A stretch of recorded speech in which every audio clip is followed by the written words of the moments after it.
Well, good morning. 3 years ago today, the President was here in an empty high bay, challenging us to go to an asteroid by 2025. Today, this is a world-class production facility with a flight article, a flight vehicle, Orion, getting ready to fly next year. We've made tremendous progress in our transition to the future. And now with the announcement during the budget rollout last week of our plans to retrieve an asteroid and send a crew to it, we're moving forward to meet the President's challenge. And this is not the only area that we've made tremendous progress in over the last 3 years. Out at Launch Complex 39, we're readying Pad B, High Bay 3 in the Vehicle Assembly Building, the LCC, to meet our commitments to be ready to launch the Space Launch System in 2017. We've come this far and we've made this much progress because of the tremendous NASA contractor team and the cooperation between Johnson, Marshall, and Kennedy Space Centers as we move forward. But rather than listen to me talk about it, I want to bring the experts up here and let them tell you about the progress that we made and where we're going. First up, Dan Dumbacher from the Exploration Mission Systems Directorate at headquarters. Dan?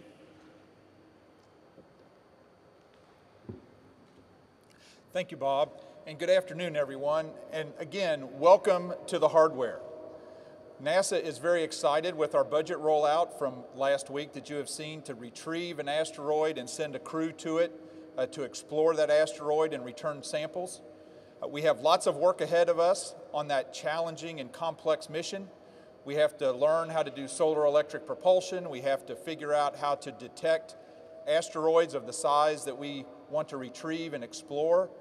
And we have to build the capabilities to get the crew to the asteroid. And what you see behind us is an example of that wonderful progress that has been made by the Orion team. There's also great progress by the Space Launch System team, getting the launch vehicle ready, getting the crew spacecraft prepared, and all the ground systems that we need to process and launch those vehicles. So you see an example of that hardware behind you. We are thrilled with this mission. We are looking forward to it. It will be a challenge. It will be complex, but NASA's up to the challenge, and the team that you see represented here is ready and willing to take it on. With that, I'd like to introduce Mark Geyer, our Orion Program Manager, and he can talk about his hardware.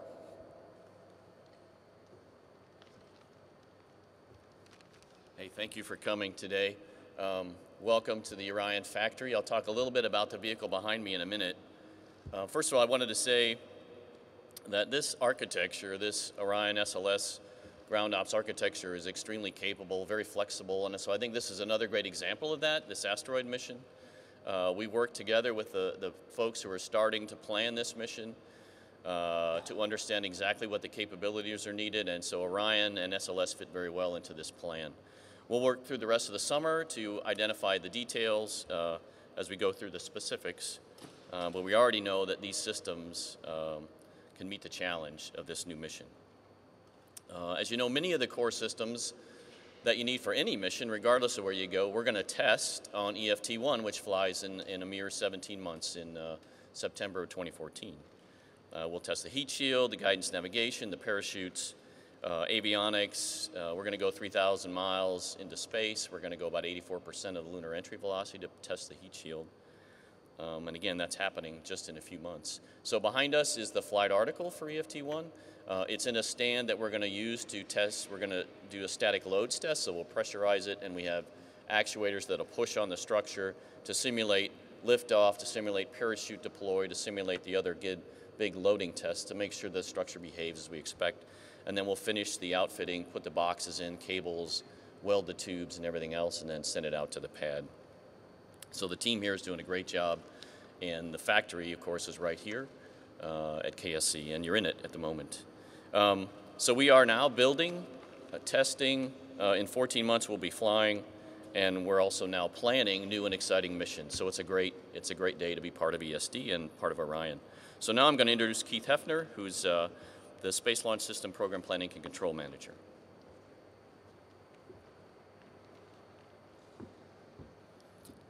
Good afternoon.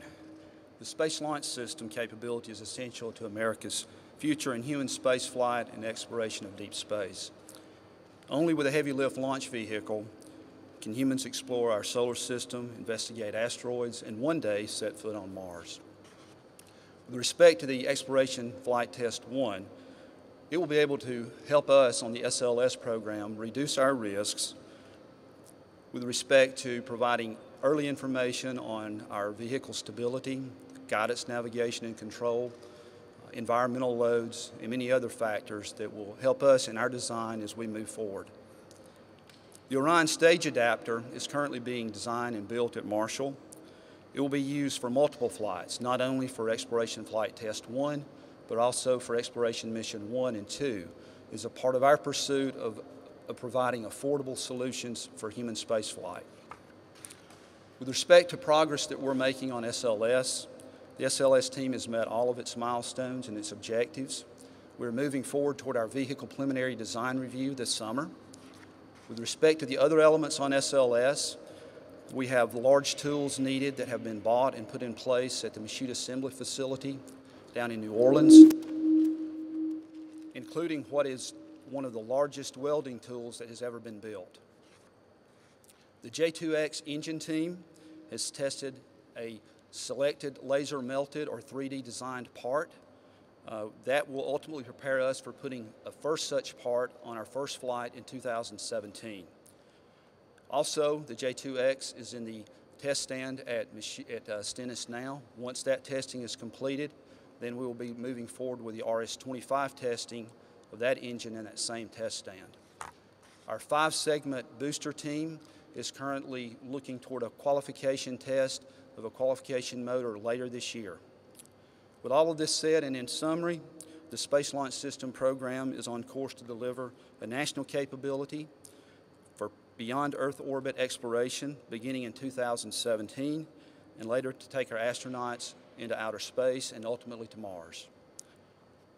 Now I'd like to introduce Scott Colloredo from the Ground Systems area. Thank you. As Keith said, I'm with the Ground Systems Development and Operations Program. I have the job of essentially figuring out what Kennedy Space Center is going to do in the future and in the past to make sure that we're ready to support the rocket and spacecraft that they've described, the Space Launch System and the Orion. As we are here today, 3 years ago, we really hit the ground running, trying to make sure that we would be here and ready for the program facing us, both EFT-1, Exploration Flight Test 1, as well as exploration missions beyond that. And I think you'll find we've made a lot of progress. Again, I'm with the Ground Systems Development and Operations Program. It's here at Kennedy Space Center. Our job is to make sure that the assets that you're mostly familiar with, I would think, like the vehicle assembly building, launch pads, shuttle landing facility, assets like that. Our job is to convert those from what they used to do, primarily space shuttle program, to get ready for the new exploration missions. So we're well on our way of doing that. It was kind of a concept in most cases 3 years ago. Going forward, now it's becoming reality. One of the things we've done is taking a very flexible approach.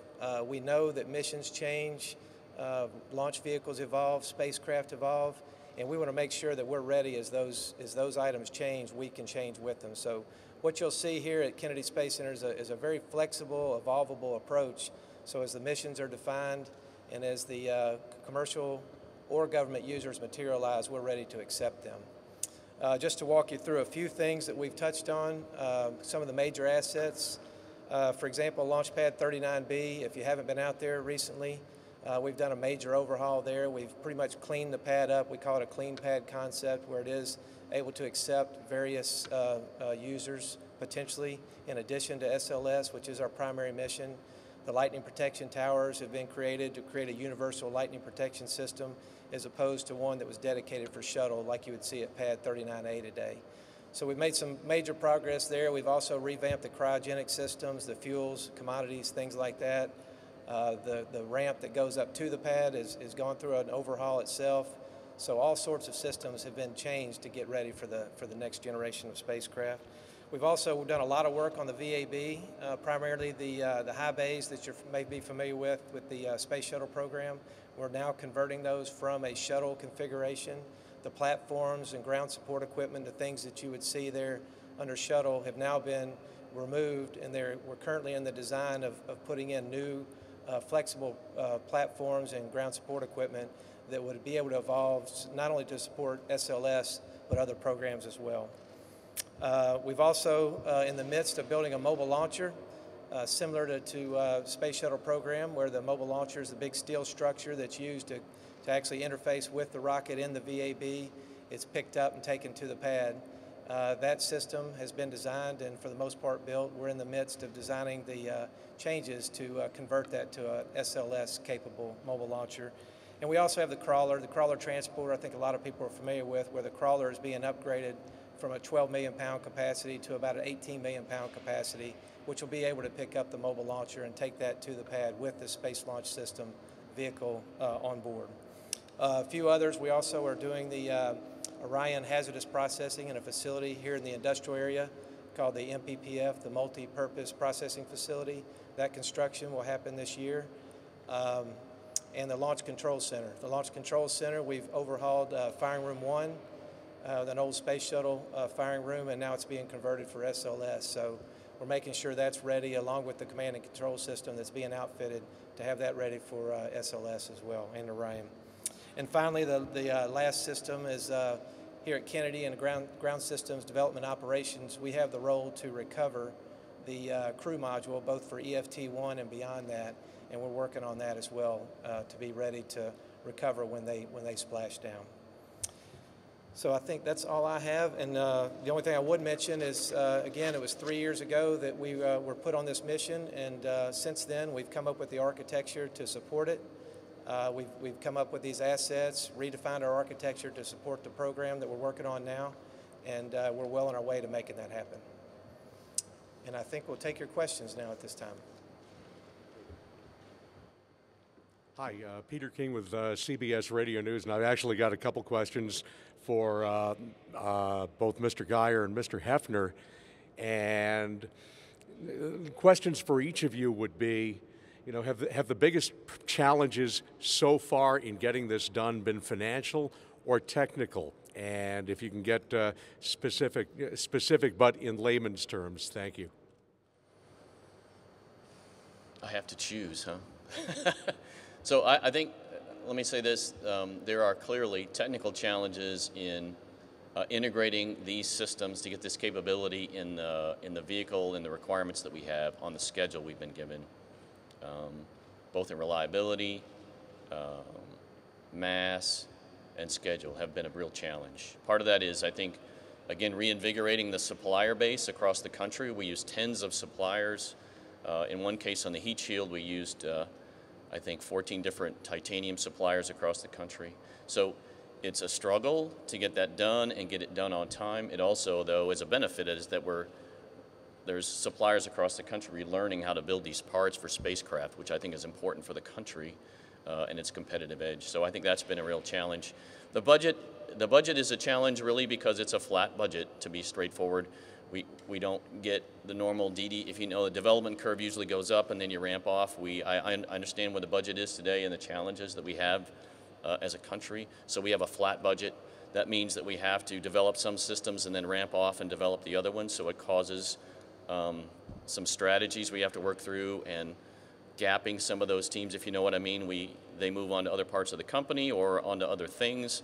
And then when we may need them back, when we come back, and we're done with these other systems, and sometimes it's hard to ramp up quick enough to do that. So I think the budget has definitely been a challenge as well, but we recognize that's part of the job.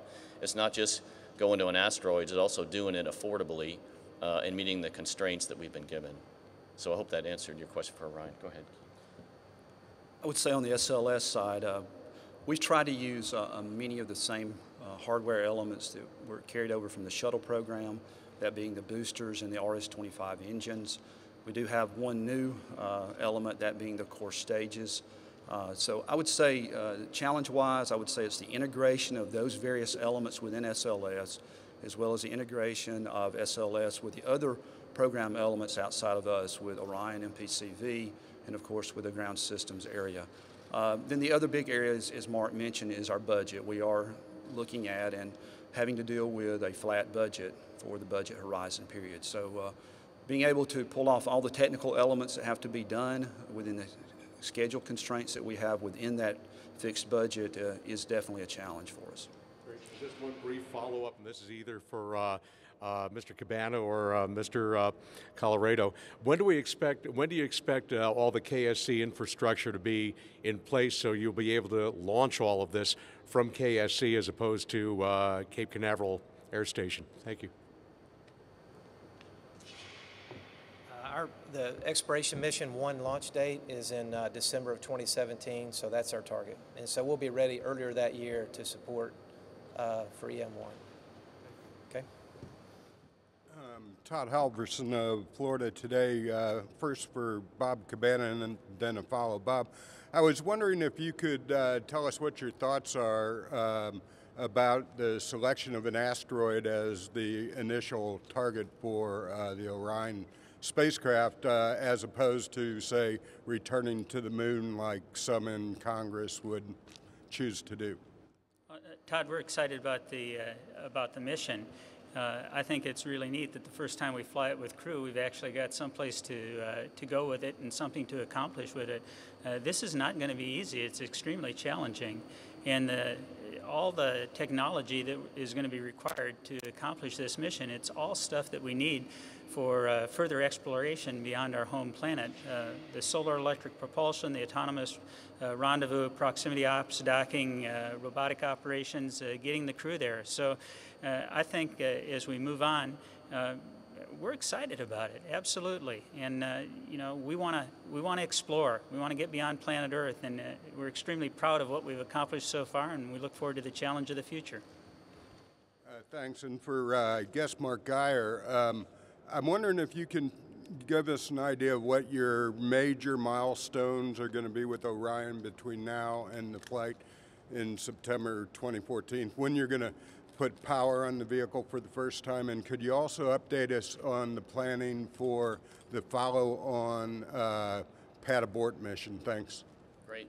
Yeah, so a couple of big things. So we're doing this test now, which is the static test, and then when we're done, we'll take it out of this unit and actually finish the installation. So we put a lot of the propulsion tubing, Eclipse tubing, we do with about 300 welds on tubes right here in this factory after this.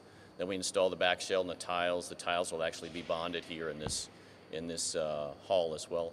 And all the cables that are going to go into this unit are being built here, right here in this factory as well. So power on now is probably going to be late summer, Todd, probably in that August time frame. The big thing is getting the tubes welded. We have to weld the tubes. You don't want your computers, if you think about it, you wouldn't want your computer sitting next to a welder. So we got to weld the tubes first, then the computers will come and we'll stick them in and turn them on. So that's the time frame. We'll deliver this vehicle, turn it over to the launch vehicle folks probably in the January, February time frame of next year. That's what we're looking at. Remember the service module, which is further down the unit, which is basically made of composites and aluminum, that also is being finished, and that's part of the pieces that have to be done. We have a big fairing separation test that'll happen in the summer as well. Todd, if you remember the service module fairings that encapsulate the service module, there's 3 very large fairings. I don't think we have can't see the picture here. But anyway, they will be, that's one of the key tests is to test the separation of those fairings. So we'll do a test out in Sunnyvale where we'll actually blow the pyros and make sure that they separate correctly. That's coming up in the summer.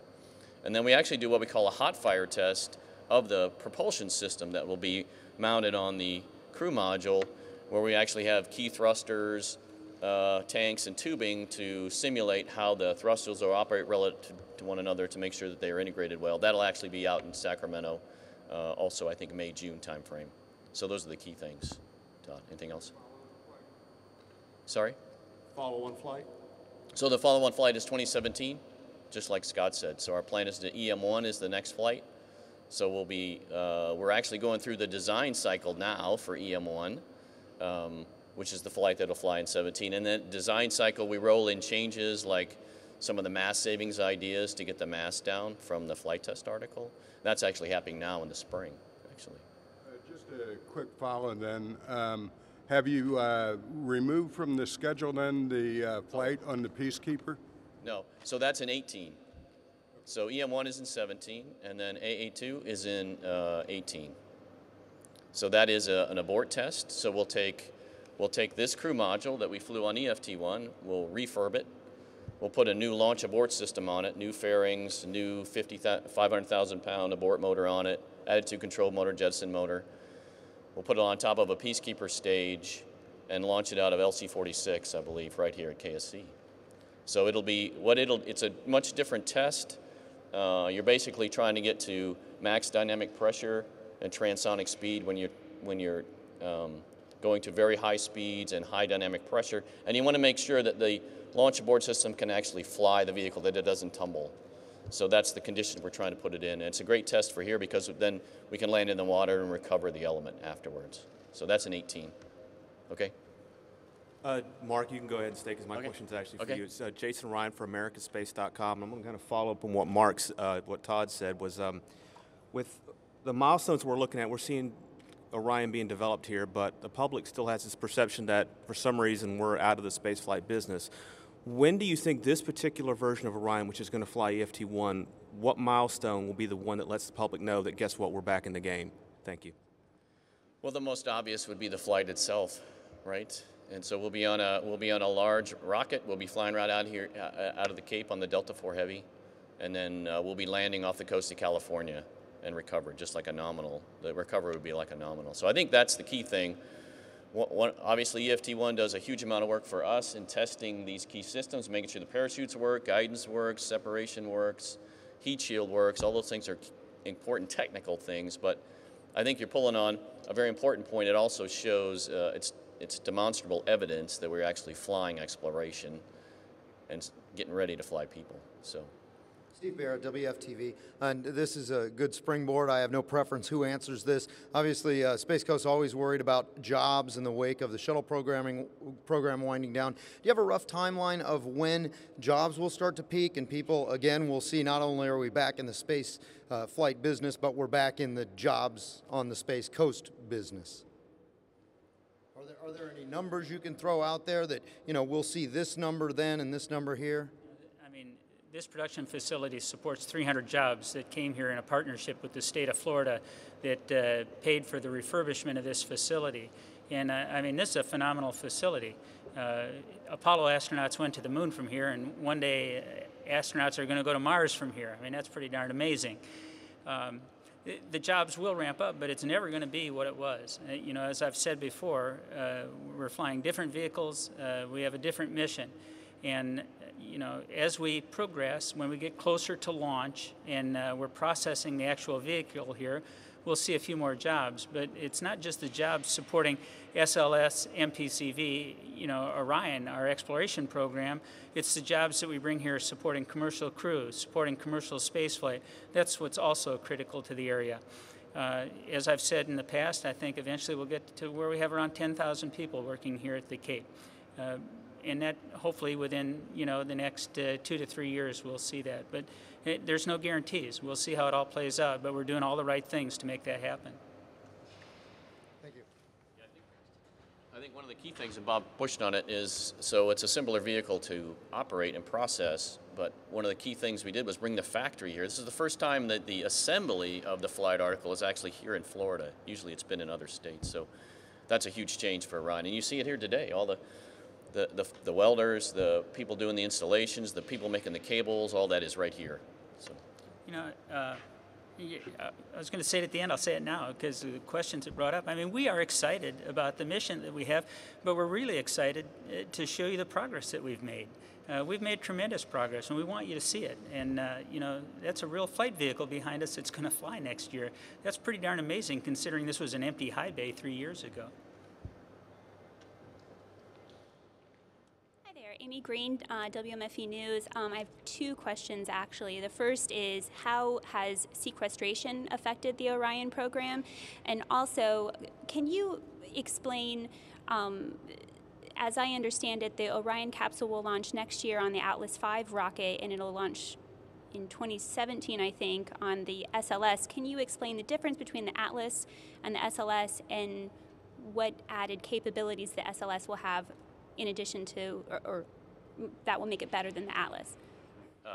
Let's see, I'll start with the technical one, which is a little easier to answer. So it's actually a Delta IV Heavy. It's similar to an Atlas V in capability. Delta IV Heavy is a little more capable, and it actually is easier for us to integrate. You know, on the Orion, we have not just the capsule itself and service module, but also a launch abort. And on Delta IV, we can actually attach that to the upper stage structure of the Delta IV, so it was easy to integrate. So that's why we chose the Delta IV.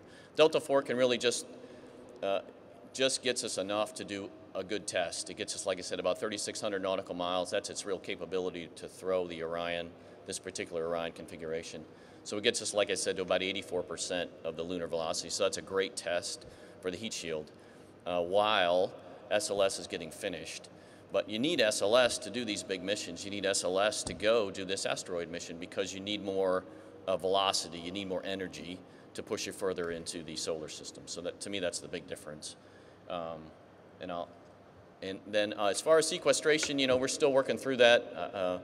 Right now, it doesn't significantly affect our bottom line budget, so that was good for us. It wasn't a big change, and so we're working with headquarters to see exactly what the dollars will be, but it hasn't changed the work on EFT-1 at all.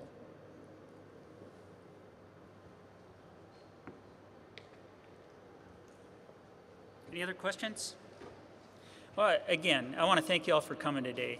As I said, we are extremely excited about our mission, but we're extremely excited about the progress that we've made. And we'll try and find more opportunities as we move ahead to really show the progress we're making, because we're going to get there. We're going to make this happen on time, within budget. That's our goal. And I think it's really an awesome time to be here at the Kennedy Space Center to see the progress that we're making toward the future. So thanks again.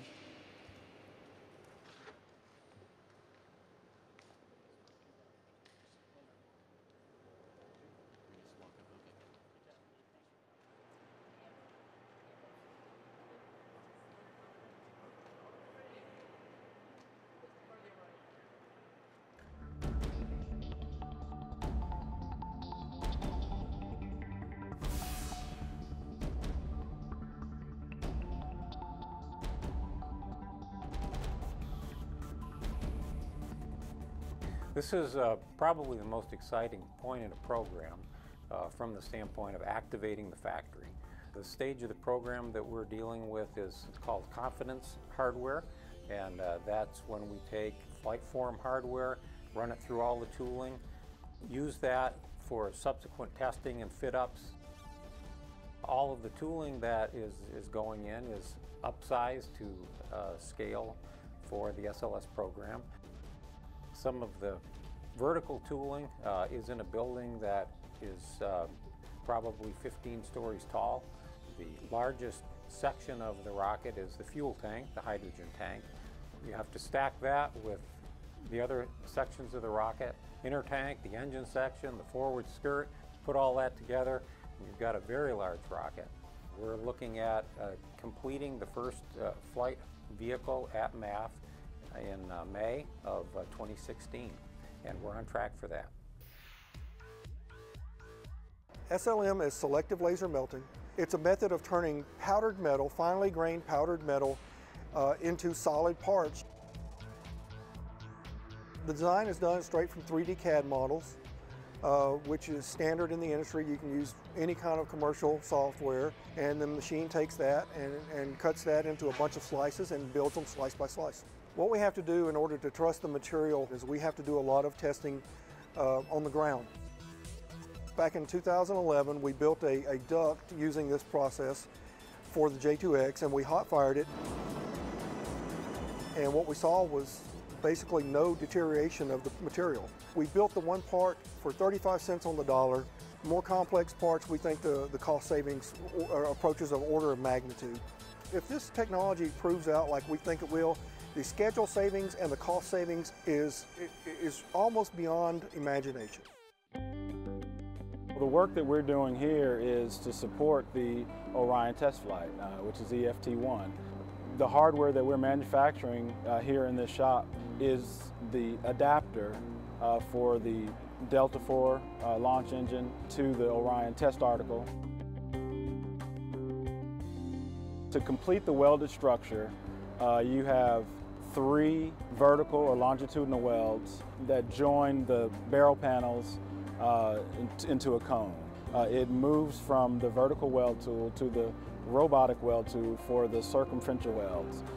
The circumferential welds are the welds that join the welded cone structure to the forward and aft ring flanges, and that pretty much provides your primary structure. We within NASA are passionate about STEM. SLS was at Tennessee Tech for Engineering Week. We sat on a panel and we did video talks with several different elementary, middle, and high school students. Their Engineering Week, they have shared with us, usually draws about 70 people. And on a Friday night, one of our programs drew more than 400. The more that we can get people involved in those creative ways, the more successful we're going to be. The outreach for inspiring the future is such an important goal of NASA's. So we have to foster that inspiration and that dedication to learning that's necessary in order to keep NASA's dreams alive.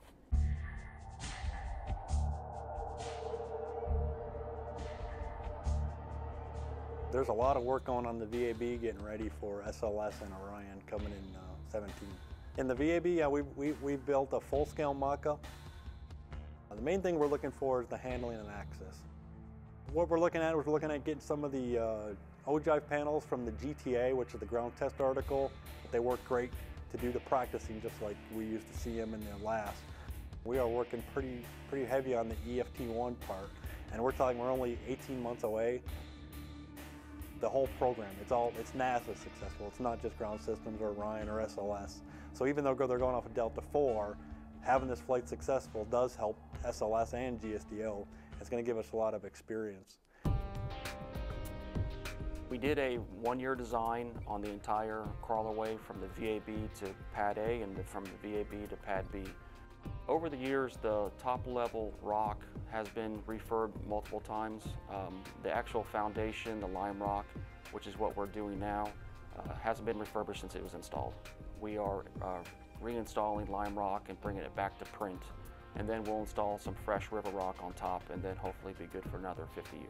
Currently, the contract is about 20% complete. We're looking for a total completion date in mid-2014. The crawler transporter, as it finishes its upgrades, it will exercise or stretch and go up and down the crawlerway. We have almost 47 different projects that touch almost every system on the crawler. The driver's cabs, the brakes, the generators.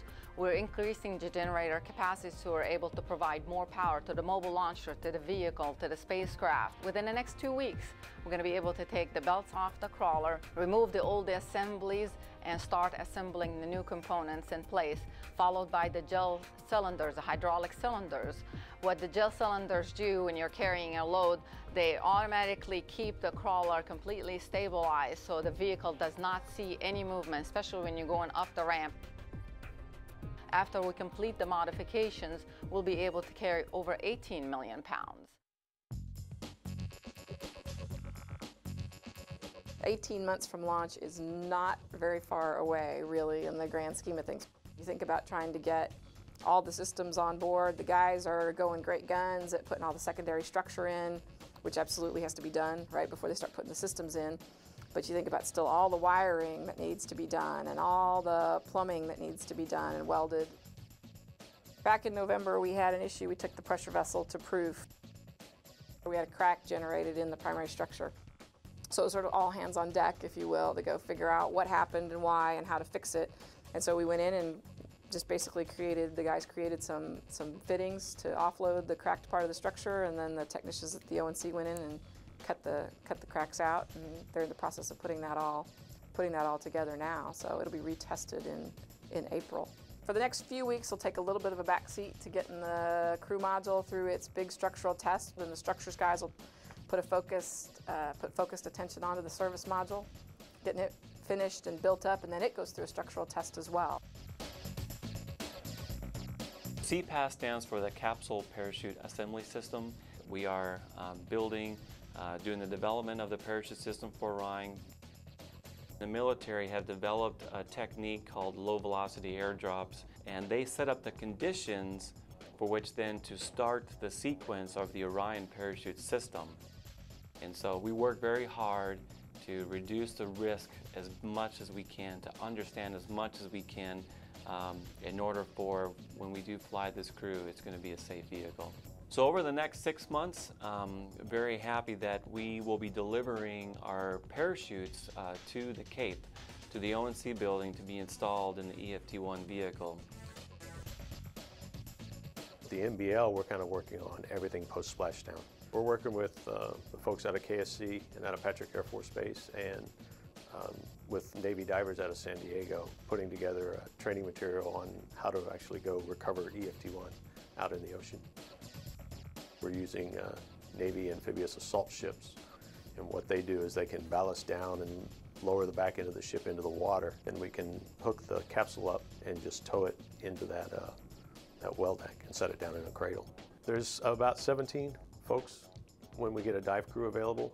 So what we'll do with them is we'll put 2 sets of 3 in small Zodiacs, and they'll do all the hands-on work on the vehicle.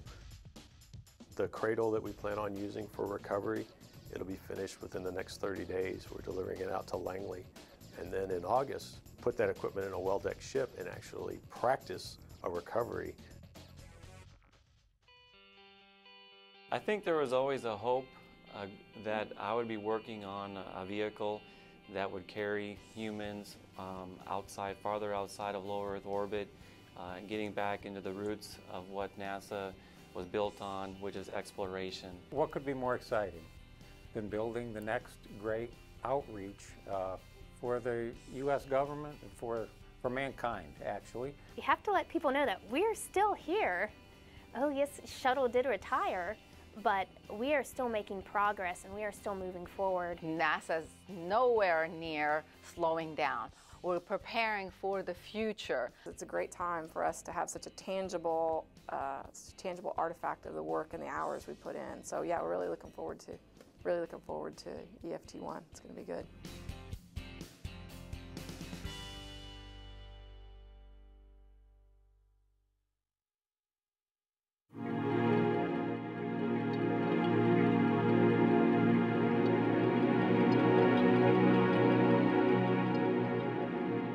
President's budget proposal for NASA, working to keep America the world's leader in innovation, space exploration, scientific discovery, and inspiration for the benefit of humanity for generations to come.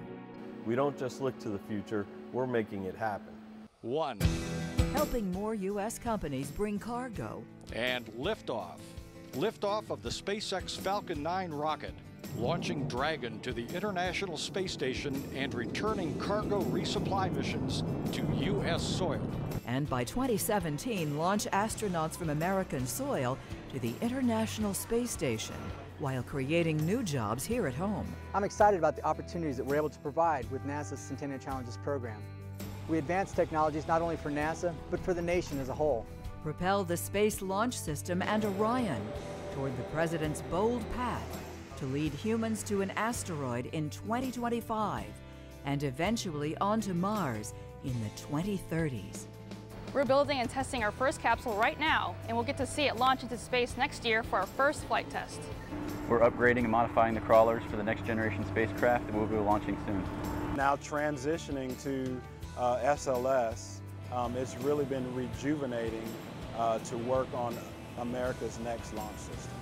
And aboard station, helping us learn how to live and work in space. NASA does impossible pretty darn well. While we prove new technologies and conduct science research to improve life here on Earth. Our investigations into early onset osteoporosis in astronauts may enhance the detection of osteoporosis in patients here on Earth. The President's budget proposal funds innovations in space technology that will enable tomorrow's discoveries across NASA's wide spectrum of missions, while fueling our economy for years to come. Pushing data to the user is really key. Users can always use more data, especially the scientific community. Game-changing technologies may help advance our date to visit an asteroid as early as 2021. Through an unprecedented feat of technology innovation and scientific discovery, NASA will work to identify, capture, and move an asteroid, raising the bar for human exploration and help inform us on how to better protect our home planet. NASA's balanced portfolio of groundbreaking science missions will continue to monitor and collect critical data about Earth's climate and systems. We do a lot of work in the polar region where we've taken scientists and instruments that can measure the thickness of ice. Not only can they measure how high it is above the sea level, but they can actually measure through the ice down till they reach water, and then through that till they reach bedrock. To understand our beginnings, spacecraft are speeding to Jupiter, Pluto, and Ceres. I'm excited about my work in cryopropellants because it will help make it possible for us to someday explore the far reaches of our solar system. Peering into other galaxies and spotting planets around other stars. Thousands of planet candidates have been discovered to date, hundreds of which are Earth-sized. The data are already hinting that planets are abundant in the galaxy, and soon we'll know what percentage of stars harbor planets more like our own Earth. They soon will be joined by the revolutionary James Webb Space Telescope to delve farther back in time to the very origins of the universe. We're here in NASA Goddard Space Flight Center's clean room, where we're testing the robotic arm that will help assemble the James Webb Space Telescope. And as Curiosity continues roving Mars on history's most daring mission to the Red Planet, NASA is planning another robotic mission to Earth's nearest neighbor, along with current mission MAVEN and InSight. With a budget in place, we're able to continue testing the development of exciting missions to Mars, including the MAVEN mission. With MAVEN, we'll be able to explore whether or not the atmosphere of Mars has evolved over time and if the majority of it has actually been lost in interplanetary space forever. NASA's cutting-edge aeronautics research will continue making air travel safer, cleaner, and quieter for Americans and everyone the world over. NASA's always trying to push research, push boundaries, and one of the things we're trying to do is to bring commercial supersonic travel to the world. We're working closely with other government agencies to mitigate the environmental concerns of aviation, and this project will certainly have an impact looking out 5 or 10 years. Our Dynamic Weather Routes tool is an example of how NASA will improve the future of air transportation. The software will help airlines and air traffic controllers find efficient and safe paths for aircraft to fly around bad weather, potentially saving about $100 million each year in operations and fuel costs. And finally, NASA will continue to educate and inspire our children to dream big, work and study hard, and reach for the stars as America's next generation of scientists, technologists, engineers, mathematicians, and astronauts. All you really need to do is, get that spark going in that little kid's mind, about what he can do, and you set them off and they go out to learn. I love working with young scientists, having their first experience as researchers, because I remember my first experience doing research and my first time solving a problem. So I love giving young scientists an opportunity to solve their first problem. And that in itself is building a foundation to take us farther into the future and grow our young engineers. The President's fiscal year 2014 budget proposal ensures United States leadership in space exploration and scientific discovery for years to come, while making critical advances in aerospace and aeronautics to benefit the American people, all in more innovative and cost-effective ways that will inspire the world through exploration and discovery.